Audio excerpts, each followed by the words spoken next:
জিততে হইলে তো আমাকে আমাকে তাহলে তো বিকিনি পড়তে হবে। এখানে আসলে রিলিজিয়নের কিছু নাই, এখানে আমাকে জিততে হইলে বাংলাদেশকে যদি জেতাইতে হয় তাহলে আমাকে পড়তে হবে। এত গালিগালাজ করেন, মেয়েদেরকে যদি এত আটকায় রাখেন, মেয়েদেরকে যদি ঘরের মধ্যে রেখে দেন, তাহলে মেয়েরা কবে বের হবে, মেয়েরা কবে ভালো করবে? এত কষ্ট করার পরও যদি আমাদের দেশের মানুষের কাছ থেকে আমরা তো গালি খেতে হয়, আমার দেশের মানুষের থেকে যদি এত কম সাপোর্ট পাই তাহলে কিভাবে হবে? আর এখানে বিকিনি না পড়লে আমি জিততেও পারবো না। ফার্স্টে বাংলাদেশকে পাত্তা দিত না। ফার্স্টে ইউনো, যে আপনারা তো জানেনই বাংলাদেশ তো অত স্ট্রং কান্ট্রি না বিউটি প্যাজেন্ট্রিতে। তো বাংলাদেশের আমি অনেক যারা বিউটি প্যাজেন্টে যায়, অনেক মানুষের কাছে শুনছি, অনেক মেয়েদের কাছে শুনছি যে ওখানে নাকি বাংলাদেশকে পাত্তা দেয় না। তো আমি যেহেতু আগে থেকেই জানতাম, আমি কিন্তু অনেক রেডি হয়ে আসছি। এবং ফার্স্টে কিন্তু কেউ আমাকে অত স্ট্রংলি নেয় নাই, ভাবছে যে বাংলাদেশ থেকে আসছে আর কি বা হবে, বা মানে ইউনো।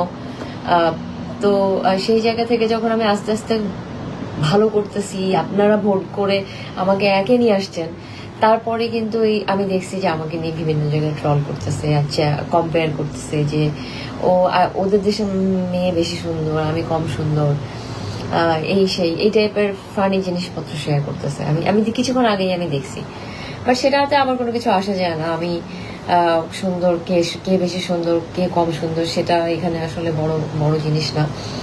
আপনাদেরকে তো আমি আসলে বলে বুঝাতে পারতেছি না যে আমরা এবার আমাদের কতটা চান্স আছে।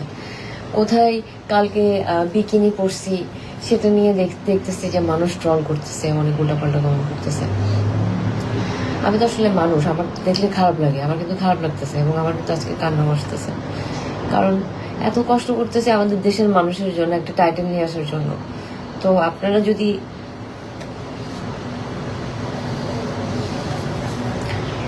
যদি সবাই মিলে যদি আমাকে সাপোর্ট না করেন এবং উল্টাপাল্টা কমেন্ট করতে থাকেন, তাহলে কিন্তু আমি পারবো না।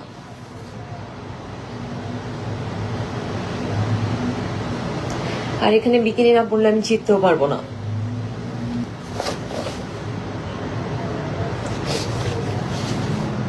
তো আমি যদি এখানে এসে দেখা যে আমি কনজারভেটিভ, আমি এটা করতে পারবো না, এটা করতে পারবো না, আমি তাহলে জিততে পারবো না। এত কষ্ট করার পরও যদি আমাদের দেশের মানুষের কাছ থেকে আমরা তো গালি খেতে হয়, আমার দেশের মানুষের থেকে যদি এত কম সাপোর্ট পাই তাহলে কিভাবে হবে? আমাকে অন্যান্য দেশের মানুষ ট্রল করলে আমার কিছু আসে যায় না, বাট আমাদের দেশের মানুষ তো দেখতেছে আমি কি কষ্ট করতেছি। একটা এত বড় দেশ, এত বড় দেশ থেকে যদি একজন ভালো কন্টেস্টেন্ট এসে যদি চেষ্টা করে, এত কষ্ট, এত ডিসিপ্লিন, টাইমলি সবকিছু করা, এত এফোর্ট, এত কিছু শিখে, এত কিছু করেও যদি নিজের দেশের মানুষের থেকে অ্যাপ্রিসিয়েশন না পাই, তাহলে তো এটা খুবই কষ্টের। আর আমি কতবার বলবো, আমি যদি বিকিনি না পড়ি তাহলে আমি টপ 30-তেই যেতে পারবো না। তো আপনারা তো চান যে আমি জিতি, তো জিততে হইলে তো আমাকে তাহলে তো বিকিনি পড়তে হবে। এখানে আসলে রিলিজিয়নের কিছু নাই, এখানে আমাকে জিততে হইলে বাংলাদেশকে যদি জেতাইতে হয় তাহলে আমাকে পড়তে হবে। তো আর এই জায়গাটা কিন্তু অনেক বড় একটা জায়গা, এতগুলি মানুষের সাথে কম্পিটিশন, এবং সবাই ভালো, এখানে কেউ খারাপ না, সবাই ভালো। তো এদের সাথে কম্পিট করতে হলে আমাকে কিন্তু অনেক ভালো করতে হবে, আমার দেশের মানুষকে অনেক আগে আসতে হবে। সবকিছুতে যদি আপনারা রিলিজিয়ান ডেকে বলে নিয়ে চলে আসেন, সবকিছুতে যদি এত গালিগালাজ করেন, মেয়েদেরকে যদি এত আটকায় রাখেন, মেয়েদেরকে যদি ঘরের মধ্যে রেখে দেন, তাহলে মেয়েরা কবে বের হবে, মেয়েরা কবে ভালো করবে? তাহলে তো কোনো মেয়েই কখনো কোনো কিছু করতে পারবে না। মেয়েদেরকে তো আগে আসতে হবে, মেয়েদেরকে তো ঘর থেকে বের হইতে দিতে হবে।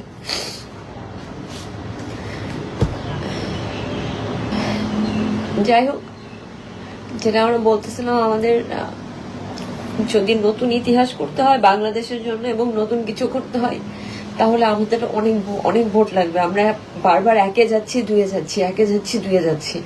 একে যদি আমাদেরকে থাকতে হয় তাহলে আমাদেরকে অনেক ভোট করতে হবে।